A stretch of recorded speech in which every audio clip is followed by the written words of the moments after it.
Hello, Lisa here again. I want to talk to you about nonverbal communication. That communication can sometimes speak the loudest of any form of communication, and again, it's nonverbal. Nonverbal communication is really the underlying focus of anything that we're communicating to other people. Nonverbal communication can't be faked. It's really your authentic feelings and your authentic emotions coming out through your body language. Learning to understand it as well as to control the way you are understood by others is key to successful relationships, not only with clients, but with co-workers and as well as other people out in the world. So to be a really strong, solid communicator and team member, getting a handle on nonverbal communication is going to be so important.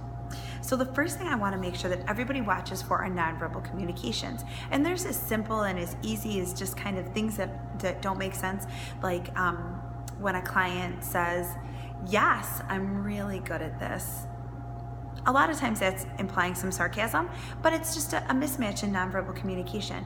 Another one is somebody might come in and sit slumped in their chair and sit right back and say, "I am so excited to do this." Obviously those mismatches are huge red flags because again, nonverbal communication cannot be faked. And so you want to watch for what they're putting out there with their body, their tone, their hands, their gestures, just as much as you're listening for what they're saying. So again, I'm going to make sure to use my cheat sheet, make sure to print yours and review it. But nonverbal communication can do different things. The first thing it can do is repetition. It can repeat what they're saying. "I'm so excited about this. I can't wait to start my program." My nonverbals really kind of repeated my words. Contradiction. "I am super excited about this. I can't wait to start. I have some really big goals." Obviously what I'm saying in my nonverbals, totally different. It can substitute. Somebody can just nod, somebody can shrug instead of using words. That's a substitution. It can compliment, so it can add to the message. So saying, "Great job, I'm so excited for you," and patting somebody on the back, that's kind of putting the two together and really having one supplement the other. And accenting, underlining that message, driving it home, "I'm so angry," and slamming your fist on the table. Those are really the ways that nonverbals can kind of be used, the roles that they can play. So the types of nonverbal communications, and they're pretty basic and they're pretty self-explanatory, but the first one is facial expressions. And facial expressions, the coolest thing about facial expressions is they're universal. You're not going to travel to some other part of the world and a smile is going to mean something different. You're not going to go and a frown is going to mean something different. Nonverbal communication is universal. So watch for that. Watch for eye movement, watch for cheekbone movement, watch for head gestures. Body movement and posture is the next one. So if somebody is sitting with their arms crossed, if someone's sitting slouched in their chair, if someone's constantly fidgeting or moving in any way, watch for that body language.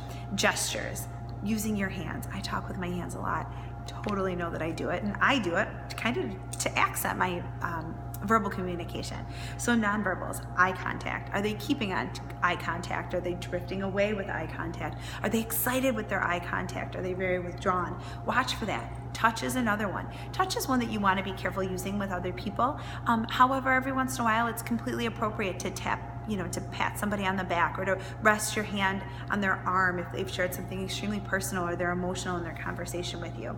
Space is another nonverbal. You can tell a lot about a relationship that somebody has based on the proximity that they use to the other person. And voice. Now, voice, you think of the words coming out, you think of that as verbal communication. The nonverbal piece of it is your tone, your speed, how you're saying things, the pacing of it. Those all lend to nonverbal communication. Now, when you're reading nonverbal communication, it's super important that you watch for three different things. You want to look for inconsistencies, and I talked about that a little bit at the beginning of the video, but you want to really watch if someone is saying that they're super excited about the program or they're super committed to our program or to changing their life, yet they're looking all around. They're not focused. They don't seem like they really are. You want to watch for those inconsistencies because those can set red flags up. You want to group behaviors. So somebody might just once look up and be distracted because the door opens, don't take that as they're disinterested. Now, if through the entire conversation they never make eye contact with you once, you can group all of that behavior together and really make a judgment on that.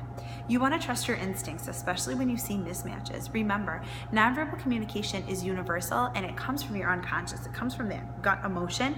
And so if your gut emotion is reading someone else's, it's most likely pretty accurate. The quick evaluation, so just that conclusion, those quick steps, you want to watch for eye contact, facial expressions, tone and pacing, posture and gestures, touch, and intensity, timing, and sound. You want to really make sure that you are paying attention to what you are seeing in others as well as what you're putting out there non-verbally. It's just going to make you a stronger communicator, and a stronger communicator can lend to just being a better support to other people. If you have any questions, let me know. Have a good day.